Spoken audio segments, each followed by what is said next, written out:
Okay, so this time what I'm doing is I'm going to repair some rust on the bottom of the rack, a couple of the long wires that support the bottom. This one is got the rust on it. What I'm going to do is I'll take wire cutters and cut it here and cut it here.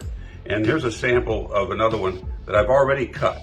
And I left these stubs here on purpose so that I can take the rust out. That removes all the rust. And then I take my Dremel and I turn it on, and I've already ground them down until it's silver, till I see the silver of the wire, and I buzz that off. Then all I'm going to do is take a couple of tying caps and my Uber Goop, and I'm going to just put that on and take care of it that way. So here we go.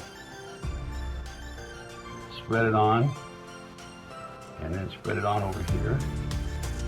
Get it all the way around and on the top.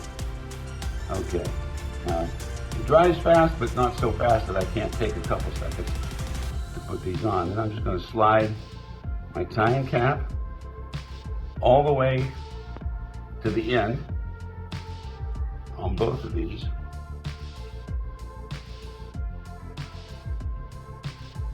Okay, and boom, it's done.